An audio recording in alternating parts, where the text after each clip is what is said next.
Hello, everyone. This next video comes from a donation from Keith Slatoff. Thank you, Keith. I appreciate it very much. With this video, I'm going to go back in time and cover some of the old dogs. Now, with a lot of them, with most of them, there's not a lot of information. And over the years, you read about them. And what I mean with information is details, you know. They're mentioned here and there. Sometimes their records are here and there.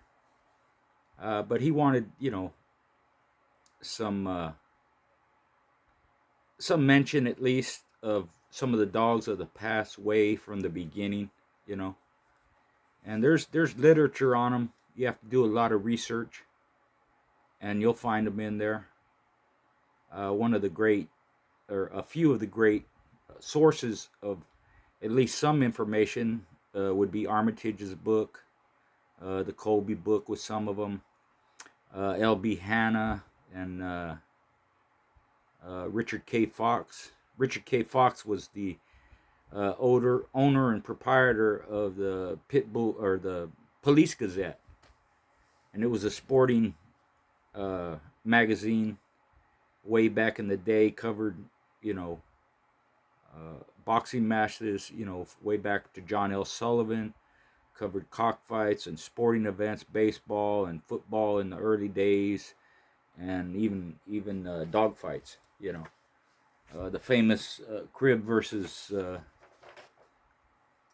um, um, uh, Lloyd's Cockney Charlie Lloyd's Pilot. The Pilot versus Crib match was in there, as well as several other ones. One of the dogs, which there's not a lot of information on, that he wanted to cover was Galvin's pup.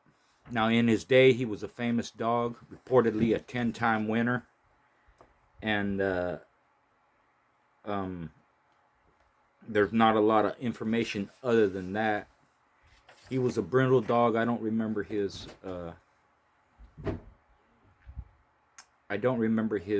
Weight or the times of his matches. I don't even know if there's any information on who he fought and like that. But he was well known, well respected at the time. Reportedly a good producer. But what I can do is go into some of his how he was bred. You know, if you're familiar with the name Burke, first of all, his pup's sire was Woburn's Bucky, and his dam was Woburn's Jumbo. Now, some of that breeding, the Burke bloodline would be another famous dog, Bert's Tanner, who was a 6-time winner, 1-time loser. Burke's Bucky. Burke's Spring was reportedly a 9-time winner.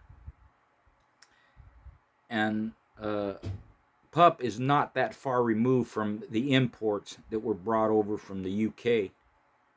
So within 2 or 3 generations of his breeding, and sometimes closer than that, you're going to see unknowns if you look up his ped. So whether those dogs were imported from England and Ireland, they're imported dogs. And once they got here, then the guys began keeping their own records until the AKC and the UKC started registering dogs. The UKC began in 1890s, I think. Then what would become the ADBA began registering pit bulls in 1909. So prior to that, and even after those dates, there's a lot of unknown pedigrees, whether it was imported dogs and the people didn't know how the dogs were bred, or they were illiterate and didn't write out a ped, or they just didn't want the public knowing how their dogs were bred. Later on, these guys would do that, for the purposes of keeping their own records, keeping records of the dogs. And if someone wanted to buy a dog, they wanted a pedigree to go along with it.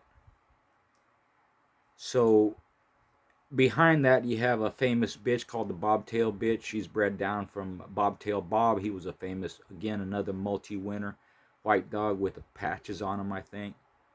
Uh, uh, but that's basically, if you want to say how was Pup bred, he was a Burke bred dog with several dogs in his pedigree. There were multiple winners, some of them losers, and a lot of performance and competition behind that, which produced Pup. That's how it was done back in the day. Most of the dogs that were bred were were competed with. That was the standard. The focus was on gameness. And there's a misnomer sometimes where, and I've mentioned this before, where people feel that in the past all the people cared about was gameness. Now, granted, gameness was the number one trait that people tried to retain in their dogs. But that doesn't mean they only cared about game dogs, and I'll mention some of them here that were not just game dogs, but flat out killers. They liked that part of the pit bull too. And if you read a lot of the old history of the breed, you're going to see different names. A lot of them, like Armitage and Tudor and stuff, they used bull terriers to name what would be eventually be the American Pit Bull Terrier. Sometimes they would call them American Bull Terriers, but a lot of them just called them Bull Terriers. And it's not the Bull Terrier. When you see that, it's not the Bull Terrier, the white dog that you see with the pointy nose and all that, the straight forehead. That's not the dogs that they're talking about. Or the brindle ones, brindle and white, that would later come from that, or black, or whatever they are. These were fighting dogs, which is why I use that term when speaking of the past. I call them fighting dogs, just to differentiate from any other dog that might have a similar name or the same name, like Bull Terrier. Or they would call them pit dogs, or they would call them bull and terriers, pit and terriers, a lot of different, even Staffordshire pit bull terriers or Staffordshire terriers or whatever. In my explanations, or when I'm talking about those dogs or related stories about those dogs, I'm talking about the pit bull terrier, even though they weren't called back then early on in the day. It's like anything else, depending on where you're from, what language you use. Before the breed is established, where the name is common, it's used by everyone, they had different names for it. So, Pup was definitely a famous dog. For him to be even remembered so many years, decades, over a century after he was around, is a testament to the dog, And you'll see his picture in a lot of different books from the past, I'm gonna mention some more here along those lines of famous old dogs. Another one would be, here's one of those quote unquote killer type dogs, which was Dugan's Pat. Now, I don't recall the breeding on Dugan's Pat, but in the old books, he was one of the, when you read about him, there's a famous picture of him with some writing in the background, and it's mentioned that he would tear a dog to pieces, just finish like no one's else business, This was early on, maybe in the early 1900s, and it's along the lines, when I spoke to Howard Heinzel about Heinzel's Lark, which was a brother to Heinzel's Bambi. He was that type of dog, would just rip them to pieces. So Dugan's Pat was known as that type of dog. He was a brindle dog, had the ear crop like a lot of them do. That was real popular back in the day, to have the ear crops. Even before the dogs were known as show dogs, or they had shows on a regular basis, a lot of people cropped their dog's ears, whether it was for some function or whether it was just looks or it was the you know the times. It was popular to do that at the times. So Dugan's Pat would be another one like that. Same along the lines as Tudor's Goldie. You know, if you read what Tudor said about her, he said she would try to finish her opponent with every hold. And then he goes on to say, and her pups would do that too. Now, that doesn't mean all the pups did that, but they just had a penchant for that finishing trait, which is something that back in the day, you know, I really appreciated that. I wanted that in my dogs too. And people recognize that in the past. You just admire that kind of dog that has that finishing trait. Dugan's Pat was known to be that type of dog. The one match that's mentioned in Armitage's book is Dugan's Pat versus McDermott's Mac, and it's a good write up. It's a complete, or at least a blow by blow, and this is something that I've done in my books too when I write about matches from the past or the ones I've seen or was involved in.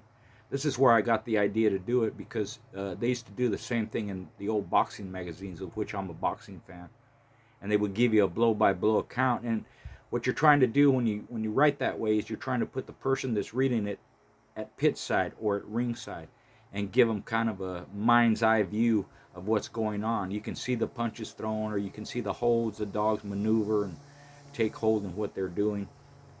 And for me, I always like that. And you know, hopefully when people read my stuff, you know, they enjoy it too, you know. But that's where I got the idea from. 30 Years with Fighting Dogs by George Armitage, you know. One of his most famous dogs was a dog named Mike. He also had Mike too. He had Patsy, a lot of different dogs. Now he didn't breed or match a ton of dogs, but he was involved with some very good dogs, you know. He's the one who brought the Redican dogs to like, and he liked the Kobe dogs, you know, which most people did. The Kobe dogs were known for being those kind of dogs, but Armitage Mike was one of his best, you know. Brandy was another one of those finishing type of dogs, you know. Speaking of Kobe dogs, would be Armitage Kager, or Harry Clark bought him later on. He called him Tramp or Old Tramp. So Kager and Tramp are the same dog. He was a big white dog. Probably his most famous win was over Dunable's Biter.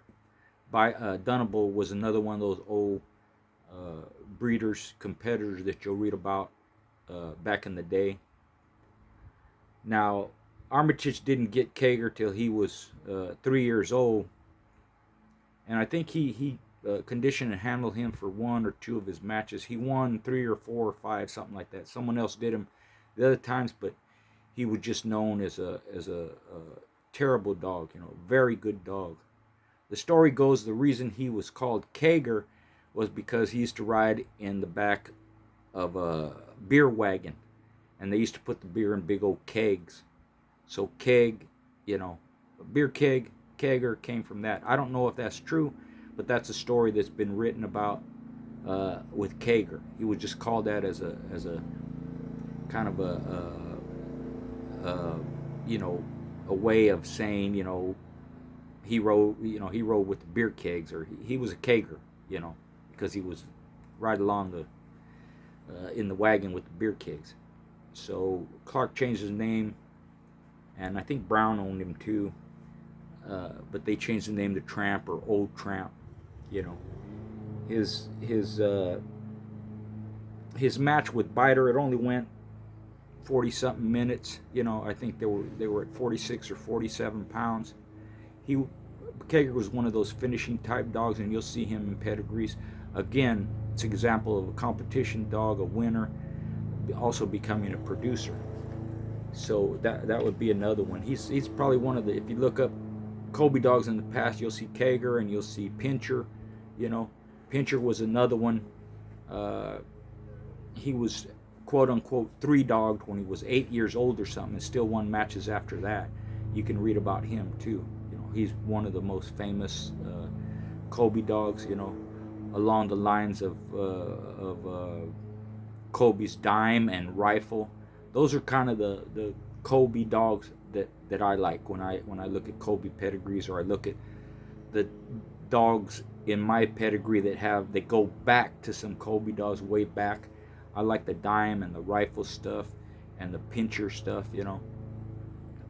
because they were proven dogs in the pit, in the box, and proven as producers as well. And several people, including Tudor, Heinzel, almost anyone you can think of that had Kobe dogs, had at least some of that, some Kager or some pincher or some rifle or dime in them. That was the good stuff as far as I was concerned. Another one of those famous, talking about Pilot and Crib. Pilot would be what we would consider an early foundation dog. He was a 3-time winner. I believe he lost one match. Very famous match. That Pilot and Crib match was in a lot of different periodicals of the day, in newspapers, and Pilot won in like an hour 25. He was from New York. Crib was from Kentucky. And it would kind of be, if I remember correctly, it would be Pilot being an English bred dog, Crib being an Irish bred dog, and also the North versus the South, with Pilot coming out on top. And like I said, I believe he won 3 and lost 1. Now his son, Champion Patty, he was a 3 or 4-time winner. He would be another one, if you go back, would be considered a foundation dog, because he was bred also, and he appears in a lot of pedigrees from back in the day. And again, I'll just reiterate, that's how breedings were done. That's how it was decided which dogs were going to be used by serious dogmen, which there wasn't a lot of them. Even though Kobe sold dogs to the general public and all over the world, even at that time, if you go back to the 1930s, there were Kobe dogs in Mexico, Kobe dogs in Canada, Kobe dogs even as far away as South Africa. So he was world renowned, and he was one of the people who made them available to the general public. But the serious fanciers, the serious competitors, always wanted Kobe dogs, whether they wanted to have their own line of Kobe dogs per se, or if they wanted to use them as a cross, or every once in a while include Kobe dogs. Tudor swore by them, Heinzel swore by them. It's just that again, that English-Irish cross that's put together. And they would always go back to the Kobe stuff. Heinzel did the same. Even in later years, when he got to be older, he would go back to Kobe dogs, either from Kobe himself or John Fonseca, who had his own line of Kobe bred dogs. Beautiful animals. They're the standard of what the pit bull was and is. And anybody who has dogs that look similar, regardless of how they're bred, you can almost bet they probably have Kobe in them pretty heavily, going back, way back. And, another note would be, even though the breed was accepted back in the day, and it was the poster child, if you want to say, for the United States of America pre-World War I, there's a poster with the pit bull in the middle, and you have the French bulldog, Irish wolfhound, and all the German schnauzer, all these different dogs. And under the caption underneath, this is prior to World War I, it says, "We're neutral but not afraid of any of them." So it was a very popular dog back in the day, but that doesn't mean there were detractors for it, because at the same time that Pilot and Crib story was being written about and talked about and included in different periodicals and magazines at the time, there was also detractors. Someone who was there talked about the cruelty of it, and how it was, society shouldn't accept this, and that it's wrong. You always had people who supported the breed and had them everyday life as pets and different functions, hunting and probably even herding sheep or whatever you read about, family dogs and different functions that the breed was used for. It always had a lot of support. It wasn't until the 20th century where it really took hold, where people were really against it. But even then, the general public was not. You have certain factions of the public and certain people that didn't like the breed and think it should be abolished and all that stuff. But generally speaking, the general public accepted the breed for what it is. And once they get, let's say, a pit bull, regardless of how it's bred, once they become familiar with them, they see that they're great dogs to have around people and children, and great family dogs and great functional dogs. I know people that used them as catch dogs and hunting dogs, as well as what we did with them back in the day. So they're a good all around dog. Another Confieli, another old dog man, Confieli, who again, a lot of people, even Tudor and Heinzel, wanted. They wanted Feely dogs. He was known as a top competitor, top breeder. He's included again with in certain people's pedigrees. Probably the longest match on record at the time, and held that way for many years, was between Feely's Jim and Farmer's Turk. Jim was an all-white dog. Turk was black and white. I believe the match went well over 4 hours with Feely losing Jim. It was a controversial match at the time because they laid in hold for so long, and one side felt there should have been handles made earlier, and it just so happened that it was Feely's turn to scratch when the referee finally ordered them to handle the dogs, and Jim couldn't go, so Farmer's Turk ended up winning. There was a lot of controversy over that, but that takes nothing away from Feely, one of the most famous dog guys from the past. And everybody, if you've been involved in the breed for any number of years and you study the history of it, you'll see his name in there. He had so many good dogs, and a lot of people, wanted to acquire those dogs from him. Another foundation dog is a gas house dog. He was, the reason they called him, Jim McDonald is the one who owned him. And the reason they called him the gas house dog was because he worked at a gas house. So he's another foundation dog. He's more that terrier type, slick looking dog. I forget his weight, but I don't think he was that big of a dog. Which, back in the day, that was more prominent, where I've seen old reports of dogs not only finishing dogs and not only winning over long distance, finishing dogs in short times, 22 minutes, 20 minutes, even some going 2:47, this or that. And like I said, Jim and Turk went over 4 hours. I've seen reports of dogs matched as small as 11 pounds, some 15 pounds, 22 pounds, along with matching up to and over 50 pounds, like Tudor's Black Demon or Tudor's Blackjack Jr.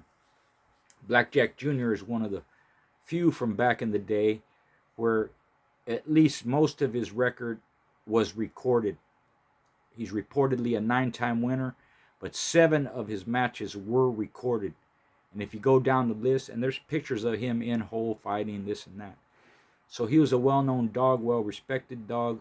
A lot of people knew about him, but 7 of his matches are reported.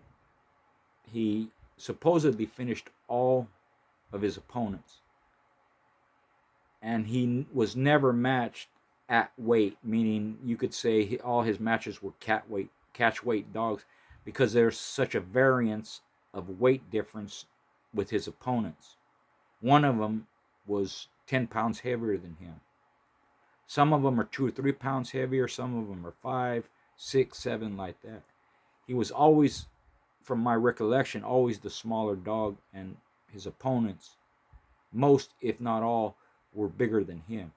But he finished all of them. He was a devastating dog. And like I said, that picture of him and Tudor, where Tudor's standing next to him and Blackjack Jr. is on the house. If you see that full article, or you get to where you can find that, it lists 7 of his wins, what weights they were, who he beat, and the times. They didn't go too long.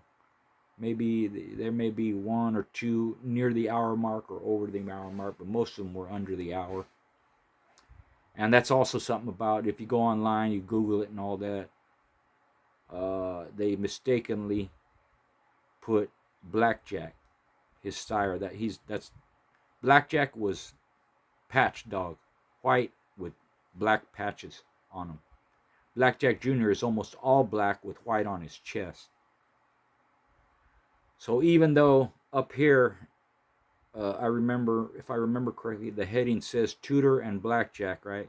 If you read the caption below the picture, it says Blackjack Jr. So that's been a mistake that's been going around for years and years. People thinking that Blackjack Jr. is his sire, Blackjack. And there's pictures of Blackjack too, totally different markings. There's a famous picture of Blackjack Jr.'s sire and dam, Blackjack and Nell, or Nellie. Both of them are patch dogs. So that's something that hasn't been corrected on Google, at least. But Blackjack Jr., as well as his sire, Blackjack, was supposed to be a 16-time winner. And the reason I mentioned, his record is put out there because a lot of those dogs from the past, their record wasn't put out. I think Pincher, it says 24-time winner or whatever. Blackjack Senior, 16-time winner. I don't think all those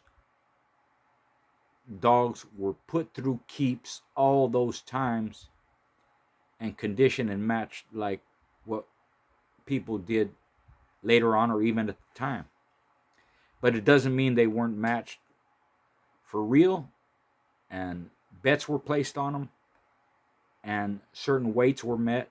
That's true, because a lot of those guys, they regularly exercise their dogs, and people kind of got away from that.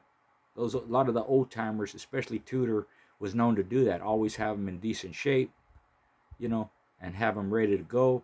Or they would take what we consider off the chain or short notice or drop fights or country rules or whatever it is, and just put 2 dogs together.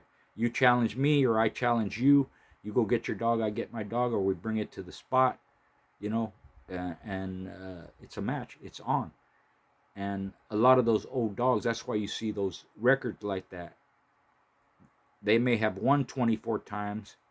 Maybe they weren't always in peak condition all 24 times, but they were in decent condition, and they were matched for money with rules and a referee, like that. Or if it's a drop fight, it's just let them go, and whoever quits first, or whoever leaves first, or whoever don't make it first, that's the loser. Very common back in the day. So the Gas House Dog is another famous stud from back in the day. Just like Tudor's Goldie was a famous producing female back in the day. Fly of Panama would be another female that was known as a great producer back in the day. So, there's tons of them. And if you do some research, there's a lot written about them, even if it's not different information. A lot of times it's the same information, like you see with Galvin's pup. It's always mentioned he was a 10-time winner. So there's no reason to believe that that's not the case. When you see variances of them, this guy says he done this, and another guy said, no, he didn't do that, this and that. The thing with these old-time dogs, a lot of the information, even though it's the same for information, it's always, they always say the same things about them. Like, Pup was a 10-time winner. Blackjack Jr., 9-time winner or 7-time winner. Blackjack, 16-time winner. Pincher, or Kager, whichever one it was. I think it was Pincher, 24-time winner. You know, I think Pincher was 8 years old. Maybe I mentioned this before, but you know, he was over 8 years old, 3-dogged, and then still matched after that. You know, Kager, he wasn't matched till he was 3 years old. So the age of a dog, the health of a dog, sometimes it could be where, you know, back in my day, once the dog started getting up to 5 or 6 years old, they'd become too old. A lot of these guys felt they were in their prime at that age, and they could be matched and beat good competition up to 5, 6, 7, 8 years old, 9 years old. Different times, different standards, different dogs. The question is, you know, were they better back then, or are they better in later years in modern times? Was the food better back then, or did the nutrition improve over time? That's a matter of opinion a lot of times. It could be a matter of experience, as someone has been around the breed and been competitive for 40 or 50 years. I knew a few people like that. You know, even with them, you get different opinions. My opinion has always been this: a good dog or a great dog is a good or a great dog regardless of the era that they live in. If they were good back then, they would have been good now. If they could compete at the top level back then, they would have been able to compete at the top level now. Same with dogs of more modern times. If they were good or great now, could they whip them dogs from the past? Yep, they could be competitive with them. Same thing. So my point is, a great dog is a great dog regardless of the era they live in. And over the time that I was involved with the breed, I saw that. If you're looking at a couple of 3 decades, then yeah, the dogs I saw early on, there were some great ones. The dogs I saw when I got out, yep, some great ones.